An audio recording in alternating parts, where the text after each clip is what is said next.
Assalamualaikum warahmatullahi wabarakatuh. Perkenalkan, nama saya Dunia Ramadan, NRP 24 2019 077. Di sini saya akan menjelaskan definisi apa sih itu kampung kota, dan nanti ada studi kasusnya, yaitu di Kampung Glam Singapura dan di Kampung Lawean Solo. Dan di sana saya akan menjelaskan eh, di mana sih perbedaan dan persamaan dari kedua studi kasus tersebut. Nah, pertama-tama kita harus tahu terlebih dahulu apa sih definisi dari kampung kota itu sendiri. Nah, menurut Kurniawati tahun 2020, istilah kampung kota itu merujuk pada pemukiman perkotaan dengan identitas lokal yang merupakan hasil dari transformasi desa dan masih bertahan sebagai bentuk integral elemen dan pembangunan kota.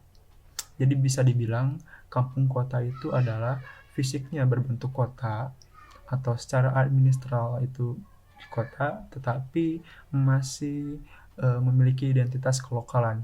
Contohnya tingkat sosialnya kuat, lalu ekonominya menengah ke bawah, lalu banyaknya sektor informal, lalu masih memegang teguh identitas budaya lokalnya. Nah, dari definisi tersebut kita bisa mengetahui bahwa kampung kota itu memiliki dua macam deskripsi. Yang pertama, eh, cirinya sebagai fisik dan cirinya sebagai non fisik. Jika cirinya sebagai fisik itu terlihat dari bangunannya yang beraneka ragam, dan non fisiknya bisa dilihat bahwa kegiatan sosialnya yang masih erat, kebudayaan lokalnya yang masih kental, lalu sektor ekonominya yang menengah ke bawah atau bisa dibilang sektor informalnya yang masih kuat. Dari ciri tersebut kita bisa langsung mengetahui persamaan dan perbedaan dari dua studi kasus. Yang pertama dari Kampung Glam di Singapura dan Kampung Lawean di Solo. Yang pertama mungkin kita akan mengetahui persamaan dari dua studi kasus tersebut.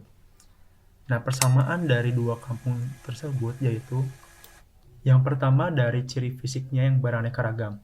Contohnya kita bisa lihat kesamaan wujud fisik bangunannya terletak dari di mana struktur ruang dua kampung tersebut yaitu berpusat kepada masjid. Hal ini identis sekali dengan apa yang terjadi di kampung, di mana kampung itu pusat peradabannya yaitu keagamaan. Sama seperti di dua kampung ini, pusat peradabannya yaitu di masjid. Lalu bisa kita lihat dari fisiknya beraneka ragam, seperti street furniture-nya yang khas sekali dengan budaya-budaya kental. Dari ciri sifat, kita bisa mengetahui bahwa dari dua kampung tersebut memiliki kesamaan. Yang pertama, budayanya yang kental. Yang kedua, sosial dan kekeluargaannya yang erat, di mana dari dua kampung tersebut bisa dilihat kekeluargaannya masih sangat erat. Setelah kita mengetahui persamaan dari dua kampung tersebut, apa sih perbedaan dari dua kampung tersebut?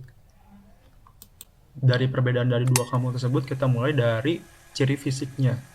Kita bisa lihat bahwa di dua kampung tersebut memiliki perbedaan yang sangat signifikan di segi fisik, terutama dari ketersediaan fasilitas umum, fasilitas sosial, dan infrastruktur lainnya. Di mana Kampung Glam di Singapura itu lebih bagus terkait ketersediaan fasilitas umum. Seperti di sana ada lampu jalan raya, lalu ada area-area komersil lainnya, sehingga bisa kita lihat bahwa ciri fisik ketersediaan fasilitas umumnya sangat berbeda.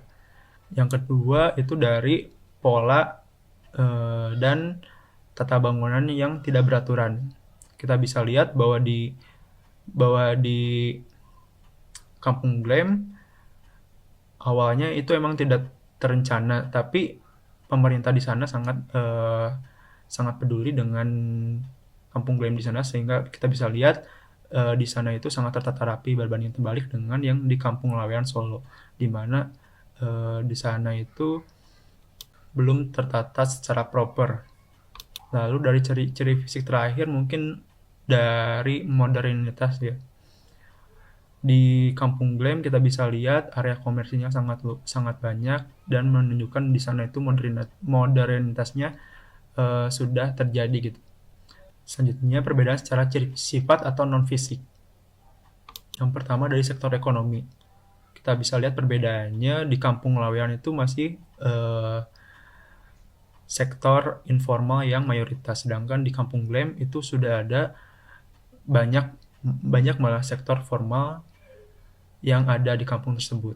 Lalu dari segi budaya, di Kampung Lawean itu masih memegang teguh budaya lokal, sedangkan di Kampung Glam itu udah diversity budayanya sudah sangat interlokal ya, bukan bukan lokal saja, dari berbagai macam negara kumpul di sana. Sehingga di Kampung Glam itu lebih lebih beraneka ragam. Mungkin sekian dari penjelasan dari saya, semoga bermanfaat dan mohon maaf jika ada kesalahan atau kekurangan data atau kekurangan penyampaian. Terima kasih. Wassalamualaikum warahmatullahi wabarakatuh.